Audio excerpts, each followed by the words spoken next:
Okay. So you're probably thinking I'm gonna make a sad video, but I'm not, okay? So how exactly does a guy get rejected 10 times by college, but then ends up 3 years later actually making around $23,000 per month? Now the goal for this video is basically to give you guys an outline to how I got rejected, but most importantly how I cheated college to actually get accepted eventually by the college I actually wanted to go to, my first pick. So that's my goal here for this video. Now if you guys don't know me, my name is TommyBryson. I'm an accountant and I also upload videos on YouTube every single day. Subscribe to the channel, hit the bell to get notified, and do me a favor and absolutely destroy the like button. So I'm guessing if you're watching this video, you're either going to college or have been to college or are thinking about college in some way, okay? Now the point is this, guys, okay? Comment down below and let me know, do you think knowing what you want to do before you go to college is important, or do you think it's okay to go to college and then figure things out once you get there? Comment down below, let me know. And if you ask me, guys, if you don't know what you want to do in college, it might become a very expensive way of finding out exactly what you actually want to accomplish, because it might cost you $25,000 a year or $30,000 a year depending on the college you actually go to. So the point is, to me, I would probably think about what I want to do before I actually try to invest money into college, into the wrong things, and then ended up in student loan debt, okay? That's what I think, but comment down below and let me know exactly what you think. And now, the basic idea for this video, guys, basically, how did I get rejected? Why did I get rejected? And then eventually, how did I get accepted? And then why did I actually reject the college of my dreams to then just do what I wanted to do, okay? Because everything is kind of weird here in this story, but it makes a lot of sense and it should be helpful in a lot of ways to you. And the first part is this, guys, okay? How did I actually get rejected? Well, the main thing is this, guys. Whenever you're applying to college, the most important thing is usually your SAT scores. Now, I didn't know that because I thought like, hey, you know, SAT scores are pretty cool. However, I should do well in them because I do well in high school with all my state tests here in New York. And I thought, hey, if I can do well with these tests, I can do well with the ACTs also. Now, here's what happened.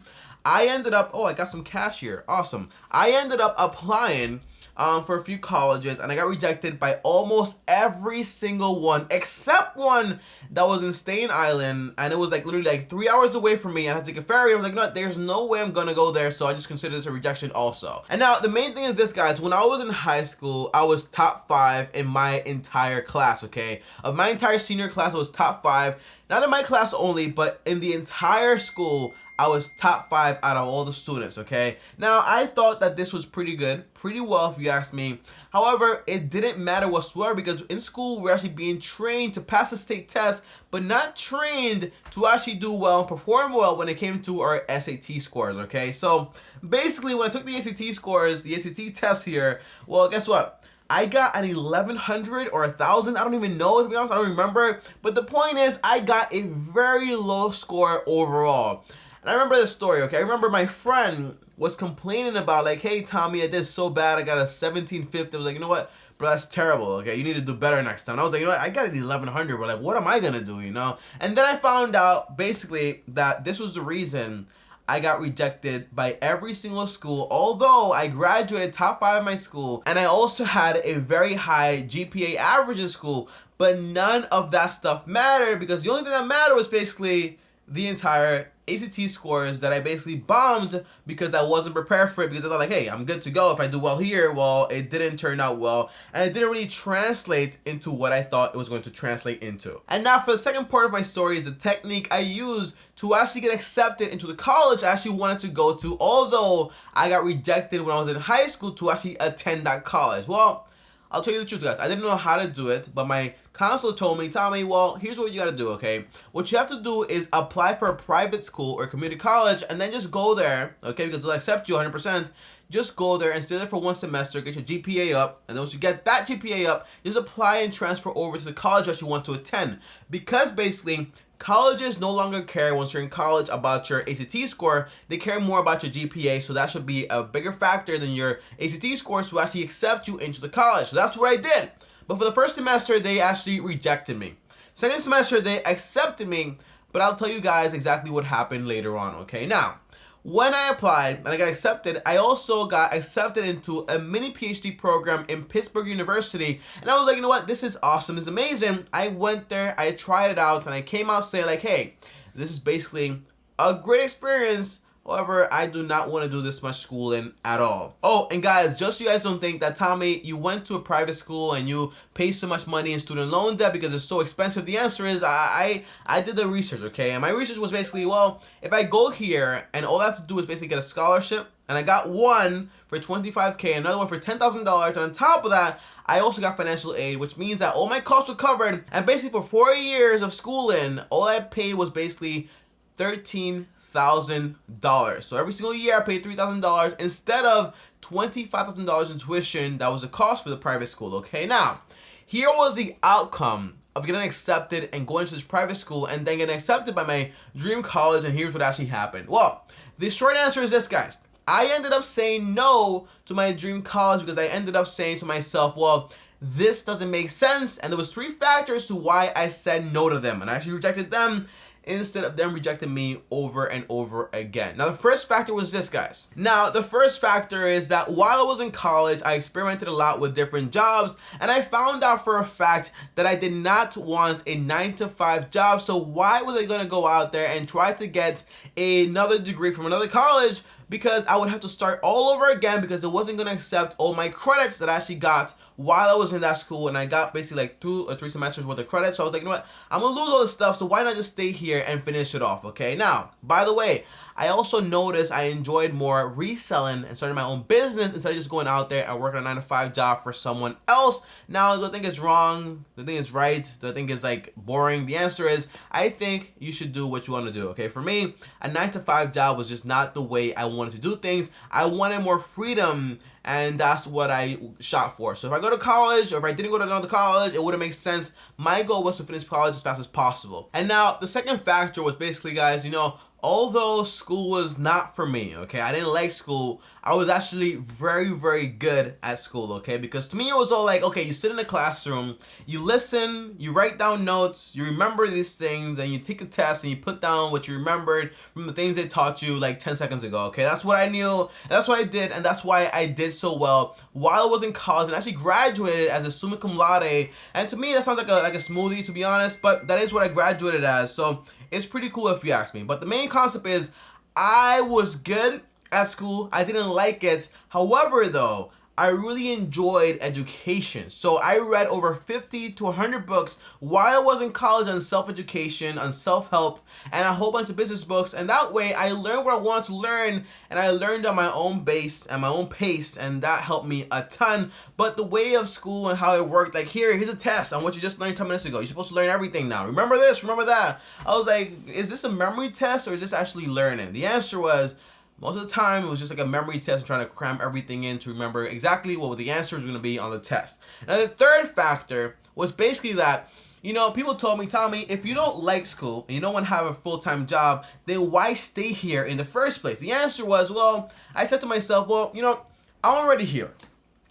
I have 3 semesters down. On top of that, I graduated in 3 years, and I also started school when I was 17 years old. So I knew for a fact I can get a bachelor's degree in literally by the time I was 20 years old. So I said, why not? Because I knew for a fact this degree was going to open a lot of doors for me. By the way, you want to see it? Here's the degree, okay? Here's the degree.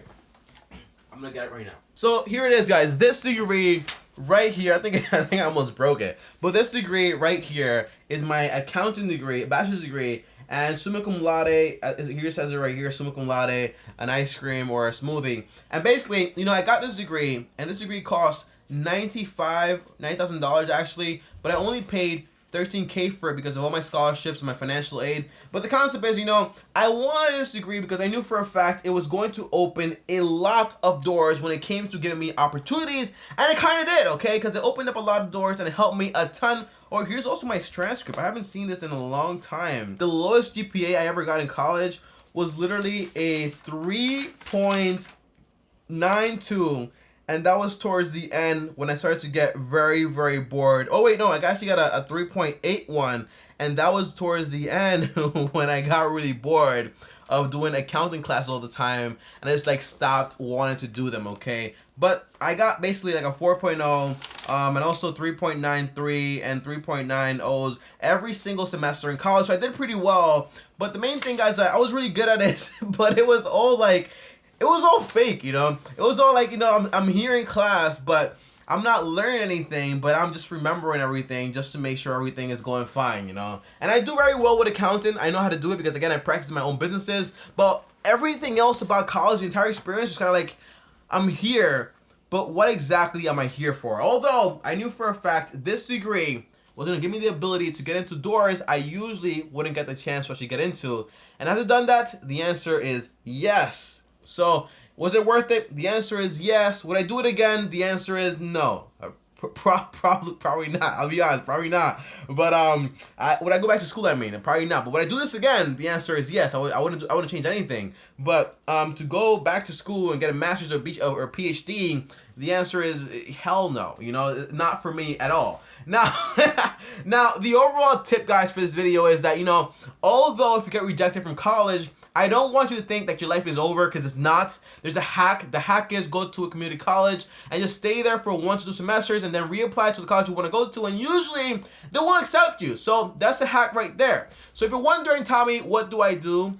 The answer is just really figure out before you go to college if you actually want to attend. Because if you don't, then it's basically not worth it, because it's a lot of money. And I got lucky. And didn't pay that much, but a lot of my friends still owe $80,000 in student loan debt, and to me, that's awful. So don't do that. If you don't want to go, don't go. Just try it out, and if it's not for you, then cut it out, okay? Now, and by the way, guys, if you guys really want to go to college, get a degree and all this stuff, I think it's fine, okay? But the main thing is you want to focus on the 80-20 rule. So what is the thing that's going to be the biggest factor when it comes to you getting accepted into college? The answer is always your ACT score. So make sure that you actually focus on that more than anything else, because that's the overall factor when it comes to getting accepted, plus doing activities and also having good grades overall. But just make sure you focus on that, because if you really want to go to school, that's the biggest thing. And although you have the trick of actually just going in and going to community college and then, you know, just staying there for 1 semester, 2 semesters, and then like going out and then transferring over, that's great, but you're actually wasting time if you do it like that, okay? Just make sure before you graduate, you do everything correctly and try to practice on your ACT scores, and that way you get the perfect grade and you avoid having to go out there,